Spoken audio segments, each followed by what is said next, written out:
Everyone, welcome to the Tuesday, August 29th SIG Release Weekly Meeting. This meeting is being recorded and will be available on YouTube. This meeting is covered by the CNCF Code of Conduct, so please be mindful of the things you say. And by participating, you're agreeing to abide by the CNCF Code of Conduct. I think on the agenda today, we're going to go through the rest of the retro from, from the release team. Do we want to do that first, and then we can bounce back to it? We've got two items, and I think they're fast enough that we should just clear them and then head into the retro items. So the first one, I don't know if Veronica is on the call. I don't see Veronica. So really quick, for release managers, you will have received a check-in survey. This is just to see how you're doing, the items that you're working on, if you're interested in continuing on the team, et cetera, et cetera.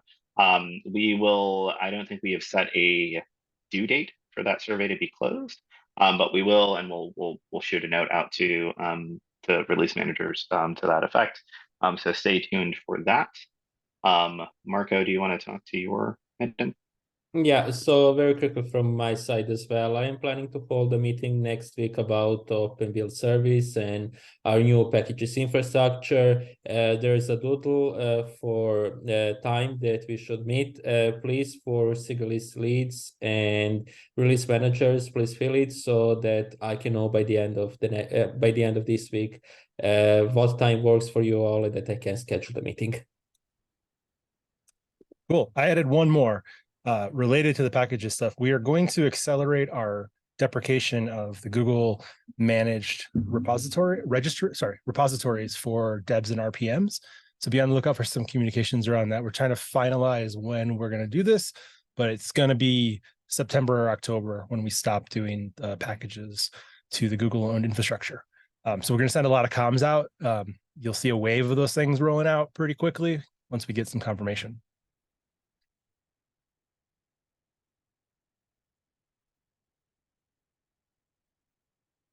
All right. Do we want to do the new release team updates first, or handle the retro things, and then we can discuss the release team things for 129 async if we need to? I think we can go over Priyanka's notes there pretty quickly. Okay. Yeah, I can read it out. So go for it. All release shadow selection has been done and announced. So that's good. And then Priyanka captured the feedback from the retro into her release lead checklist there. So there's a few PR that is in progress from enhancements and other documentation, mostly enhancement, and also the stuff on merging. Yeah, so next up we got stuff on merging CI signal and bug triage. So this release, we are going to keep CI signal and bug triage separate because there is no current documentation at the combined role. And then they will work towards the combined role in the 129 release. I assume that is with the goal to combine the role in 130. And so we have chosen bug triage lead, who is Yigit, and he was the shadow for bug triage 1.28. And then application for shadow closes in this Friday, September 1st. And then Priyanka is seeking LGTM or approval to merge the timeline PR if there's no objections from folks.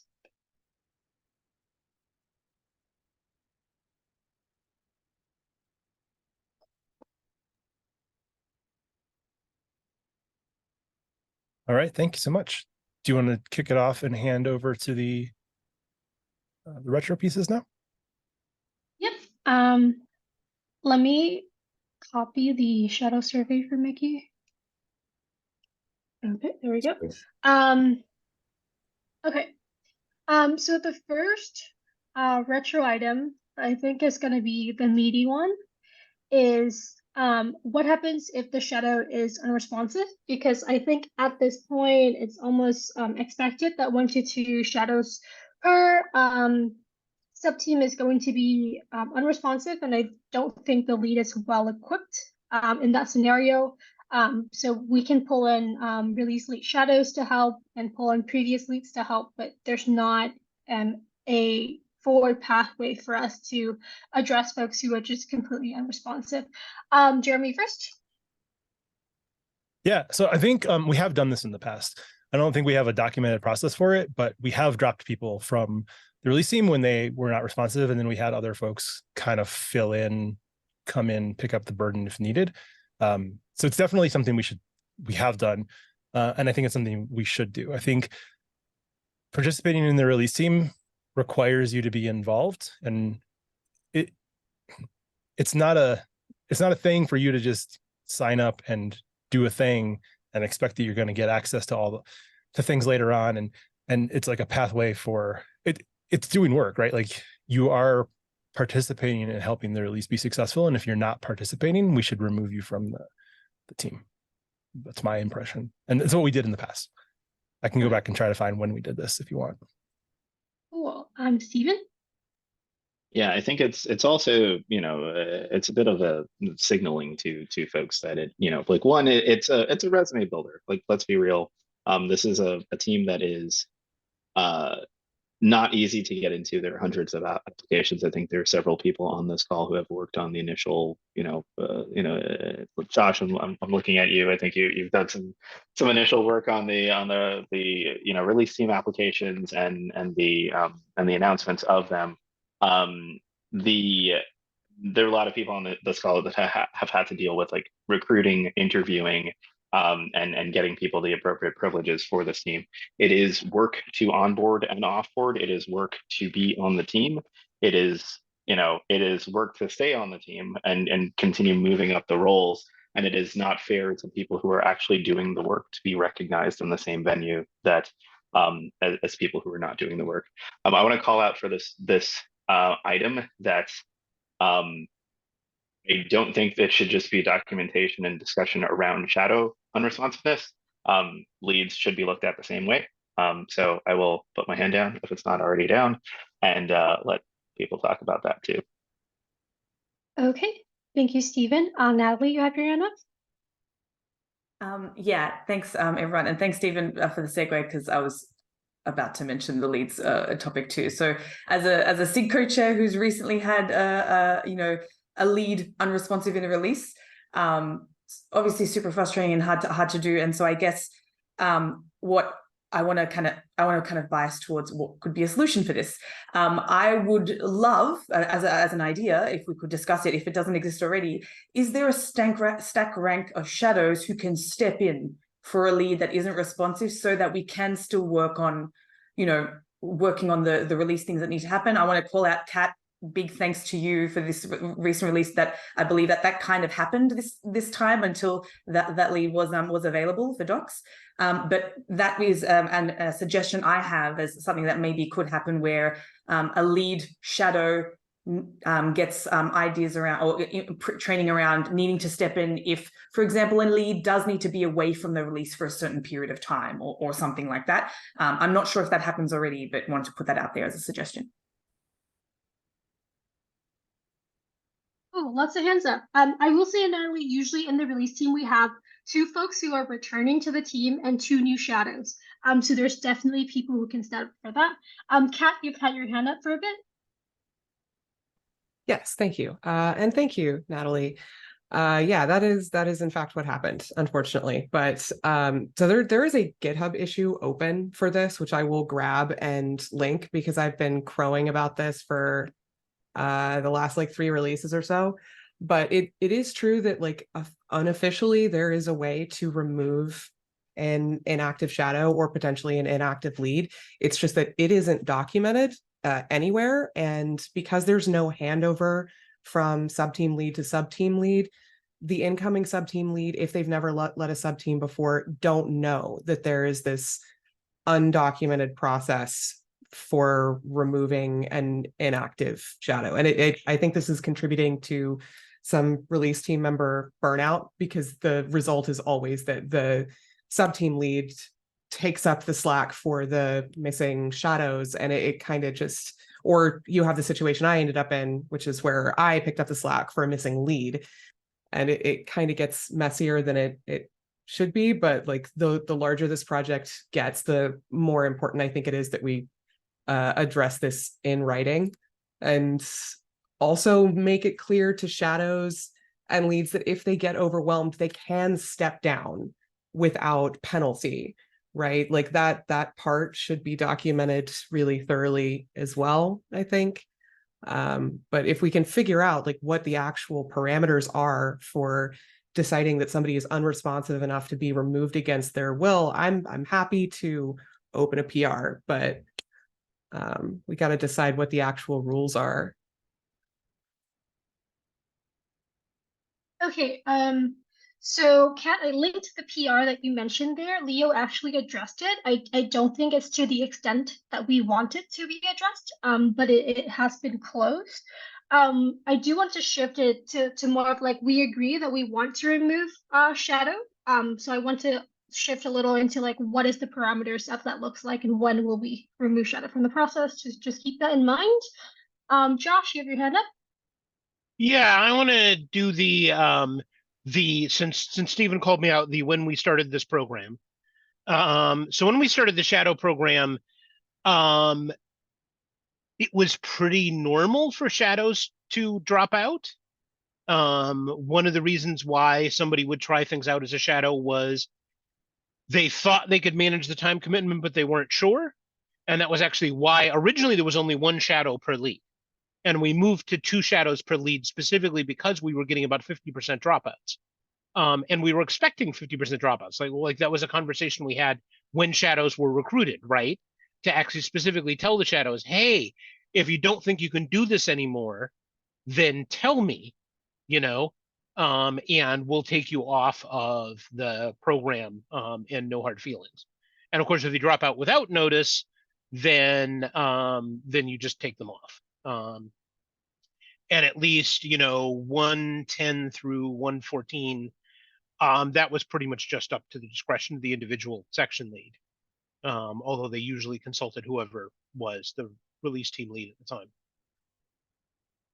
After that, we introduced the emeritus advisor, and the emeritus advisor got involved in helping dismiss shadows that were basically not showing up, because they were basically there to support the section leads, mainly around the shadowing program. So I think we could actually reintroduce some of that. The other thing I'm going to remark on, as I do every retro, is it would be easier to manage the shadows if there were fewer of them.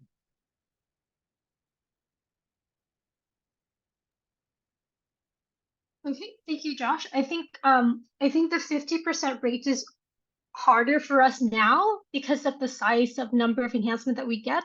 For example, if the enhancement team that is like 4 to 5 shadows became half of what it is, it just becomes a lot of work. So I don't have a good answer to like, how do we replace shadows? Is that an option? But just keep that in mind at the size we are now. And Stephen, you have your hand up? Yeah, so I knew Josh was going to do another thing that has happened in the history is that we've discussed how many shadows is a sufficient amount of shadows for a lead to have. And I maintain the position that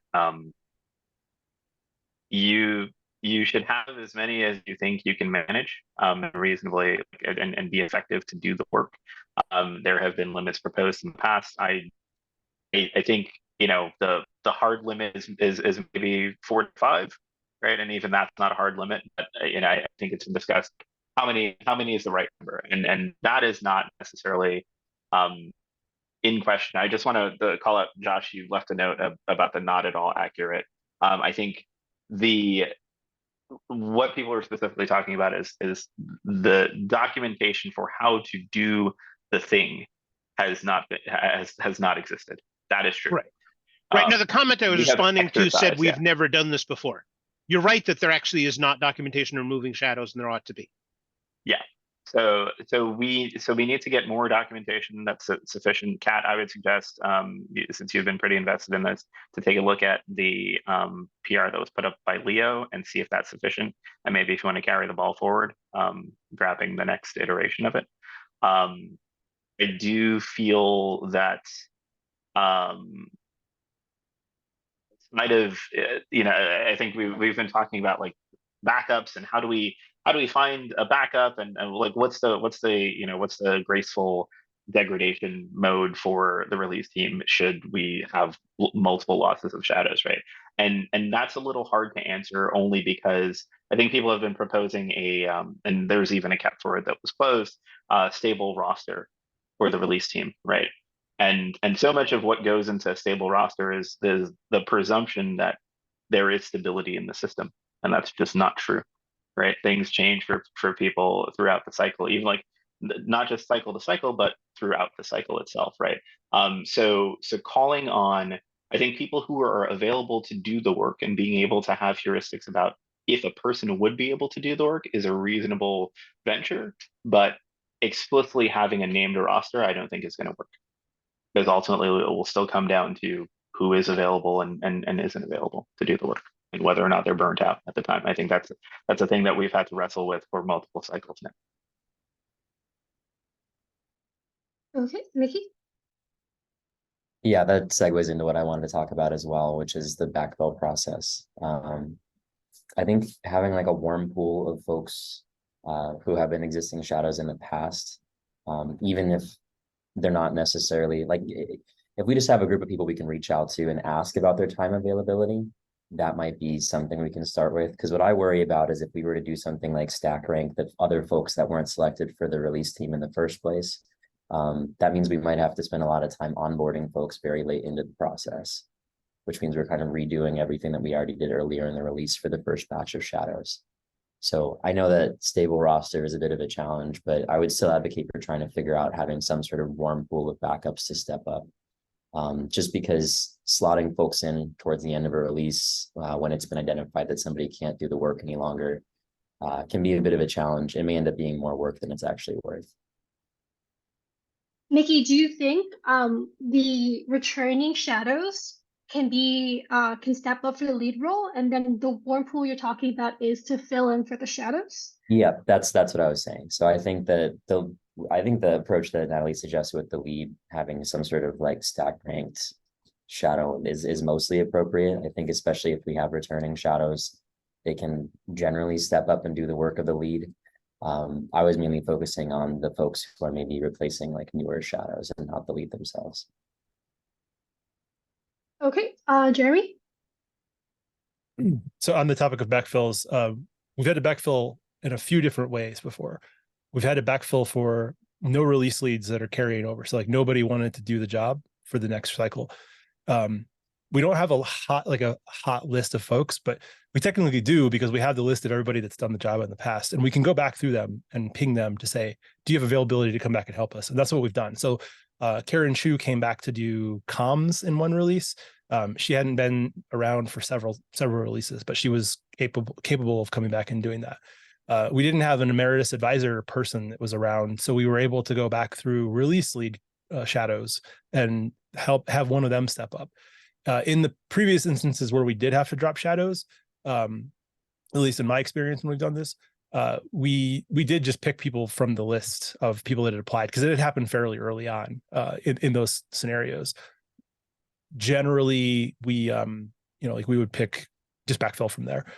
We also did have to replace release leads, or sorry, section leads during the release cycles. Like when Payush passed away, we replaced him with a shadow from that team that had been doing some of the work. So I definitely think we have a set of people that we can go to. I think what we need to focus on is knowing that context, so we know where to go look for folks. I definitely also wanted to add, I think that we need to make sure that the emeritus advisor is checking in more on some of these things to make sure that shadows are engaged and they're around, taking a pulse and making sure that did they come to the orientation meetings? If you didn't do that, then that's probably a qualifying thing. So I think we can enumerate a lot of these things. I'm happy to share more about what we did in previous cycles. Okay, yes, I do want to shift gear into looking at exactly the criteria of removing folks, because I think that is very blurry right now. So for example, the dog fleet was not responsive to me, but they would be responsive, a couple of days later and saying they're on the work. In that case, when among that line do we remove them? I'm not sure who has their hand up first, but I'm going to call on Kat. Kat just removed her hand. So Stephen? I was going to segue from Kat's thing. But I think, you know, so one, I think having prescribing the methodology, right? I think for if you have been if you are currently a SIG lead in some capacity, or you're a project owner, or have been on the release team before, you kind of have a rough methodology about how to dig for potential replacements, right? That again, that's a thing that's not documented, and we should do that. I think I agree on poking at the EA points, because you know, to Kat's point earlier, we have, and this is kind of a point that I bring up in every retro, like this is a thing, you know, like this thing, or you know, thing Y, thing X has been, you know, adjudicated before it, you know, and it hasn't, and it's fallen through the cracks across the release cycles, right? The top responsibility, the first bullet of responsibilities for the emeritus advisor is to make sure that does not happen. So I would again stress that we need more of checking in from this advisor to make sure that things like that are not dropping.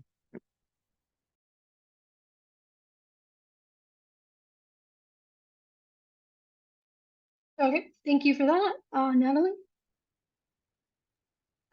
Yeah, to answer your question of, you know, what are the kind of criteria for removal? Do we have, this is me asking a question knowing that I haven't read all of every single release handbook, but do we have kind of how available you are requirements in terms of responsiveness? Like, is that something we can set? Maybe it's worthwhile doing so. Yeah, we don't have anything like that right now. Kat? So we do ask in the shadow application whether or not you can regularly attend the release team meetings, and there are multiple options there. Some shadows do genuinely apply with I can't attend any. Those people do not get selected for the release team usually, because you have to be there. But I would suggest that because some sub teams are doing very, very little in the early half of the release or in the latter half of the release, there should be some kind of expectation that you don't miss like 2 weekly meetings in a row without talking to your lead about it, right? Because obviously, like, shit happens. We all have lives. You're going to miss a meeting every once in a while. I don't make it to all of them either. But if you're not talking to your lead about it, if you're not actively communicating why you're not making it into the meetings, then we have no way to say whether or not you're going to actually do the work if you're on one of the teams that are like super busy in the latter half, if you're just like basically AFK in the first half of the release. 2 weeks was a number I pulled out of thin air. That's workshopable, but that is my thought. Okay. Yeah, really appreciate that first idea there. So I'm going to ask that we shift gears into the criteria of removing unresponsive shadows. So what does it mean to be unresponsive, not doing their roles? And keep in mind, this looks like differently for different teams. So for enhancement, they're early on, so it's easier to tell, versus docs and comm, you know, they might go AFK for the first half of the release. Stephen? Just for the sake of the recording, I'm going to implore people about a thing that you should know, and if you don't know, well, now you know. You have multiple routes for escalation through the release process and through the SIG, right? If you are a shadow who feels like you're not being supported by your lead, you should be reaching out above, right? So either to the release team lead, the release team shadows, release team lead shadows, the emeritus advisor. If you're a lead who is not getting support from your shadows, you should be same path, right? The emeritus advisor, release team lead shadows. I think part of the responsiveness, there's a component of responsiveness that is also around. This is a bi-directional relationship, right? In every sense of the word, right? So like you should be polling for feedback from your team.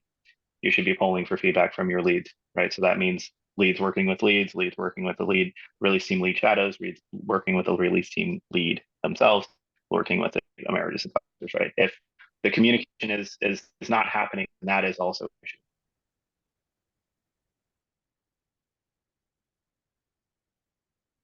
Okay.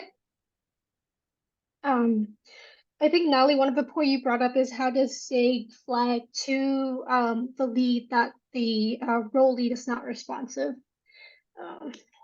So yeah, I think so too. And I think, so yeah, firstly, to also kind of say that loud, I feel like it's implied, but just in case, this is all async, right? So this idea of if you check-ins are happening in that async manner. But yeah, I think it's a great point to call out, where we in docs actively called on you and Leo to be like, hey, helps out, we've got some unresponsiveness going on. So like that was our escalation path, right? But I think I will say, I think as a SIG chair, I think we often we often just assume things are going okay because we look at the updates in the release team meetings to get our updates for our community meetings, and because we saw green all there, that I think that specific scenario is how that happened. And so I just wanted to call out, there is an issue that myself and Mikey are working on, of like a checklist of like, how do you even make a status update so that you know what you can actually call green, call red, call yellow in our specific SIG, and like for docs, for example, so that's easier, and thus we have an understanding of what the signals mean. But yeah, that escalation process worked great for us as SIG chairs, and so yeah, big plus one to just pushing that out there again as like for other SIG chairs to know, or other SIGs to know, like that's how you can kind of get attention. Okay. Yeah, just reading the comment. Jeremy said that in the event that the deadline is not approaching, it's just green all the time. I part agree with that. I think the failure that happens with 1.28 is like the maintenance task is not getting done. Like updating the branches, going to SIG docs meetings, and that to me should have been a yellow, even if deadline is not approaching. But because the lead is responsible for updating the status and doing all these things, I think that's where a dissonance happened. Like me as a lead, I trust their response, and so I don't know what's happening behind the scene. Totally agree, by the way. Yeah, totally agree. I think also is just maybe lack of understanding that the branch syncs is also a signal for if they're not being completed, it's yellow. Like just little things like that you know may not have been an obvious status update for docs, because yeah, I don't know, but you're right. Okay, so since we're already on the removing lead train of thought, what would that process look like? Like, do we want to have like a strike system? How responsive do they have to be? Because we do have a league that's released in Australia, and so they would take 12 to 24 hours to get back to me, and by the time I ping them again, it would take another 12 to 24 hours for them to get back to me. Yeah, so I think removing lead is quite difficult from my perspective. Josh? Wait, we're talking about criteria for removing a lead? Yeah, so role lead, things like doc leads, enhancement lead. Yeah. I mean, the role leads need to attend the meetings or send a proxy. And we have had ones in the past where it was all proxies because of their time zone. And they need to make their deadlines, basically. If every role has deadlines, and if they start missing those deadlines, that's the lead not doing their stuff. Okay. Thank you. Jeremy said, do we need to discuss it in this retro about removing lead? I do want to have like kind of a general understanding of what that looks like, because me, even as a release lead, I don't know if that was an option. Like if that's a conversation I should have about removing them. And I think everybody agrees that that's the thing that should be done if they're not responsive.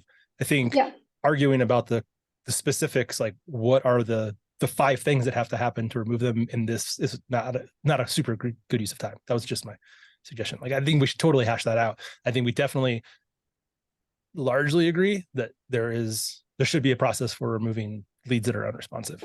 Anybody that's unresponsive on the team, there should be a way to remove them. I think, like, full stop. If you're not responsive, you shouldn't be on the team.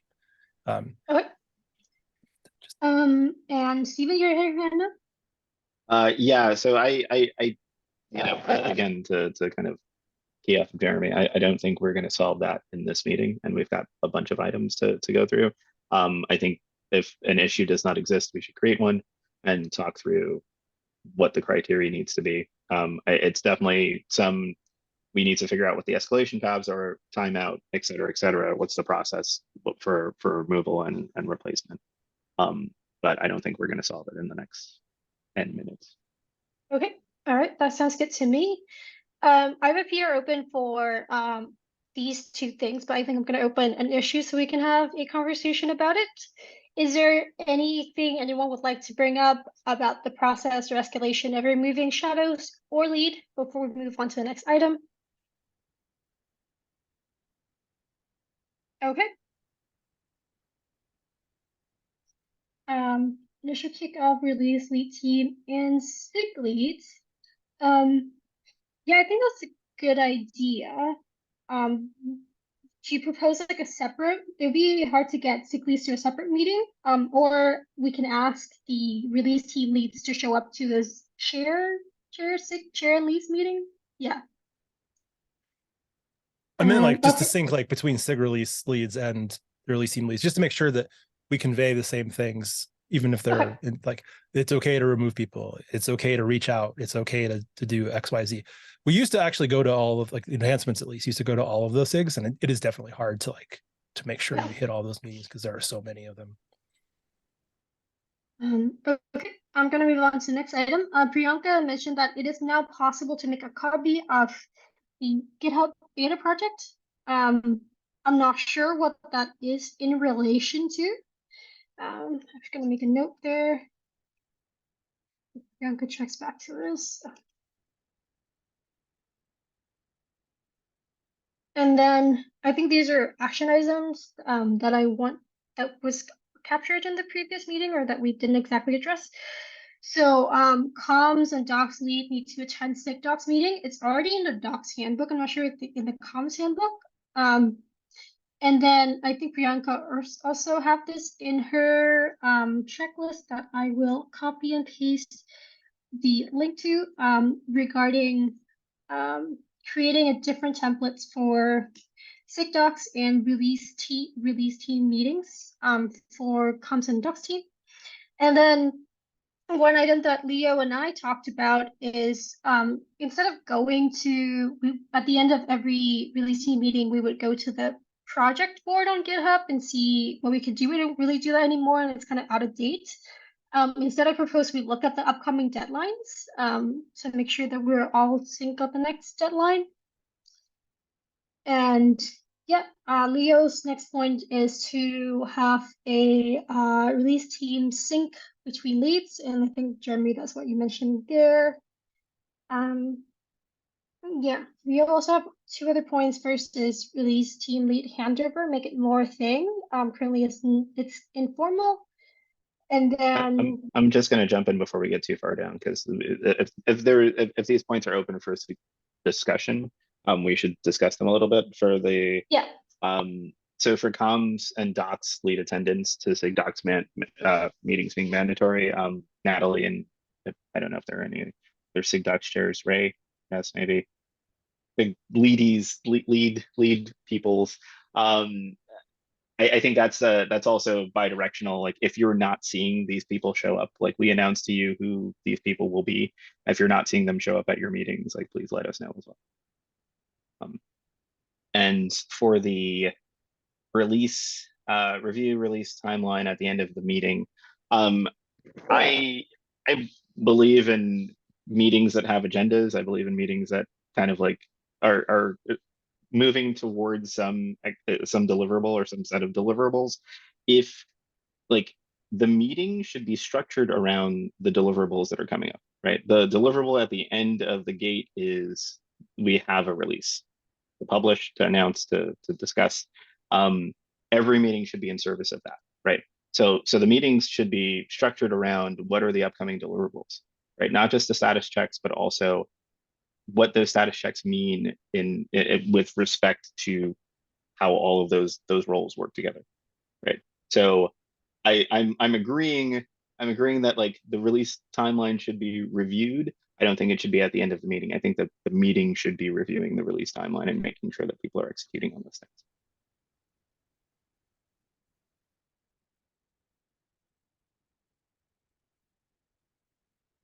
Okay. That makes sense to me. Jeremy mentioned that the meeting should be a kickoff, but also a sync is a good idea. Does anyone have inputs about handovers right now?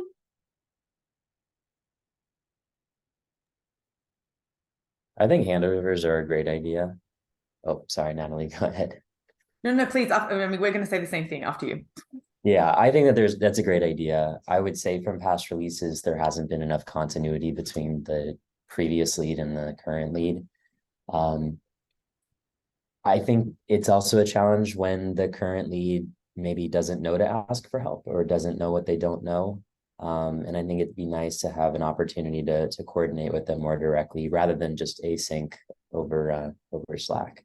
Because that's, I know what I've done in the past, but when people don't reach out and ask questions, it's hard to answer them. Yeah, my one addition to that would be to add a couple of the returning shadows to that handover as well. So it's not just lead and lead, get a couple of the shadows in there too. So that again, if we are possibly coming to that point where a replacement needs to happen, there has been that handover as well. There's been as much handover as possible. Of course, that may not always be possible. So the minimum should be lead and lead, but I think a couple of the returning shadows being there too could be helpful. Okay, Kat? Yeah, I just wanted to say that like when I was the comms lead and then Mickey followed me as the comms lead, we did talk even throughout the release that he was leading after I led it. And I hope that was helpful for him. It was helpful for me to have that when I took up the comms role. And I will say that the vibe is completely different going into leading docs without any kind of handoff from my predecessor. Because there's, just nothing. So I'll be leaning on Mickey because he's led this role before, but I think it is super important, not just for like making sure that you know what to do, because there are so many things that only the lead does, but making sure that like you feel confident about it and that you have somebody, whether they're still on the release team or not, that you can kind of like ask questions of who have like specifically been in your positions. I think it should kind of be like a requirement of an outgoing sub-team lead to have some kind of meeting with their replacement. Yep, I agree on that. I think folks kind of go offline as the release end. So adding a part of that to some sort of documentation would be helpful. Stephen? Yeah, so just calling out the whole bidirectional thing again. When you start on the release team, you should have an eye. If you're shadowing, you're learning, you're picking up some stuff. You should kind of take stock and think about like what your intent is with the role, right? If that intent is to lead, you need to be making steps towards that. If you are currently a lead, you should have an eye towards succession. Who's going to replace you? How they're going to do that? And I think part of succession is building up enough context in your shadows so that they can execute the role without you, right? If you are not doing that, that is, I'll say explicitly, that is part of the role.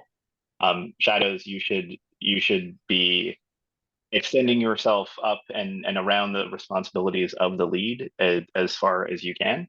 I think, when I was, the reason when I was doing this back in, I don't know, 1.11, 1.12, I was shadowing Eeyore for features, which is now enhancements. And I was basically doing the role. And he was like, you should lead this now because you have been doing the work. That's the position you should be holding.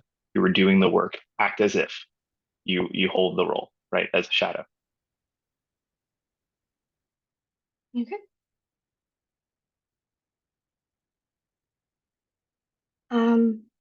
Any other items here? We're running out of time. So my action item here is to check in with the handbooks and update and check that the role extend beyond the end of the release, and succession or a meeting for handover is part of the lead role. Okay. And then the omission to include SIG feedback upon lead succession. So allow SIG docs and SIG test infra to have input, I think, into the CI signal and docs process. Anyone have any comments here, or is this something we can relate into the docs? Yeah, Natalie? Yeah, I think this actually this was speaking to, this idea of if there is someone from this process that needs to be replaced, the feedback of they need to kind of earn back their role in terms of doing that shadow work again before maybe being able to get another lead role as an example. I think that was kind of talking to that point, so that our feedback from docs and test being able to kind of show that, okay, this lead needs a bit more kind of testing in the shadow realm, I'm just going to say it like that, before maybe being able to have another lead role again, given their performance in a certain release. I think that it's speaking to that point. Okay. All right. Atarva, if you're still around, I know it's probably late to around where Atarva is. I did say him earlier. Okay, Atarva mentioned that enhancement team is working on adding what statuses mean in their handbook. And he linked the issue there. So thank you, Atarva. Okay. And that reached the end of our meeting on the dot, and also the end of our agenda. Does anyone have anything else they'd like to add?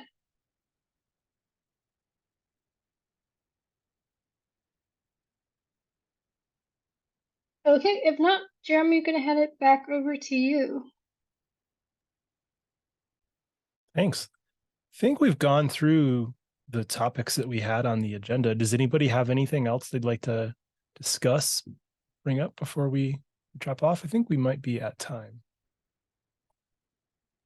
I just want to say a big thank you for holding a retro in like 3 sections, because there was a lot to discuss. So big thanks, Grace and the team. And I feel very confident that we're going to kind of work on some of the stuff that came up. So I just want to say a big thank you.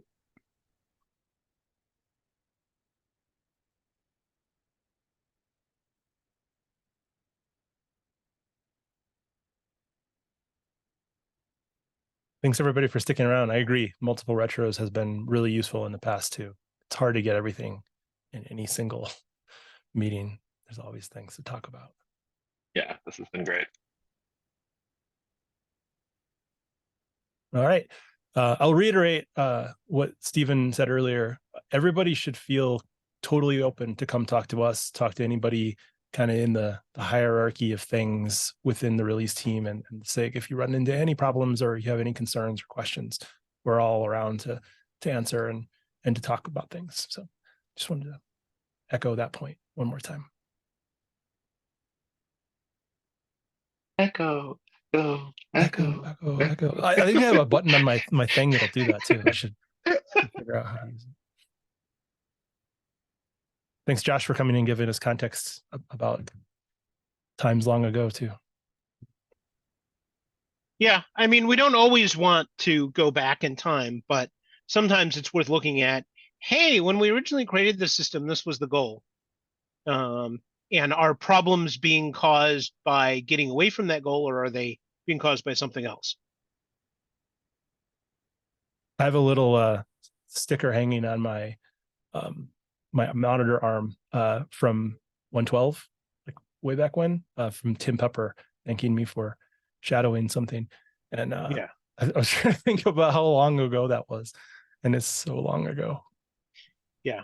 And some of the stuff, like, I didn't actually think about it because of the language that was used for proposing this, but basically treating previous release teams as a pool of backfilling recruits is something we always did, because that's how I ended up being CI lead for 113, because the CI lead had to quit due to massive personal problems, and it happened early enough that they hadn't trained any of their shadows, so they needed to slot in somebody who already had experience.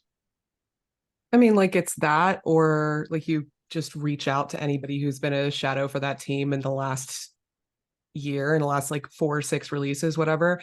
Or what, the sub team leads select like their actual shadows at the beginning of the cycle, and they select a B team, and then maybe we have to onboard a B team. Like that is a huge Yeah, it would be a lot. pain in the ass, and that's not, I don't think that that's reasonable, especially since I don't know about y'all, but sometimes I have a hard time selecting 4 shadows, in that like I don't have enough good candidates. I do like the idea of adding something to the handbooks that says that you may be called upon in the future to help Yeah. out. Yeah, big +1 to that for sure. You may, and even the call out of you may be dropped if you're not meeting the criteria, because that Yeah, might get yeah. people to also possibly think about, should I be applying? Yeah. I do have 2 like potential like shadow applicants for this round who are also in my DMs, being like very they're almost begging to be selected. Like Persistent. Yeah. it's very persistent to a point where it's like it's pretty inappropriate, and I have told them both that it's not appropriate, and that if you're not, if you are sending other sub team leads messages like this is why you've been rejected for the release team 5 times. Like I'm not really sure what, if there's something in the water, or if like Mercury's in retrograde or whatever, but I've never had that before, and I've got 2 of them right now. So You're getting even more popular. That's the Mercury's Mercury's regret totally it. in retrograde right now. Oh, is it? Oh Yeah. shit, is that it? Fuck. Okay. Damn you, Mercury. Yeah. I don't know. But yes, clearly being on the release team is highly desirable, and like these 2 have made it very clear that they want this for their careers, but then like people still do disappear in the middle of the cycle after doing all that work to get on. So yeah.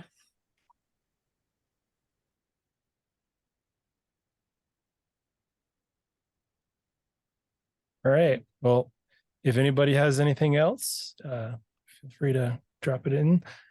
Otherwise, we'll say goodbye and give everybody a little bit of time back. Hope everybody has a great Tuesday, or maybe Wednesday, depending on where you are.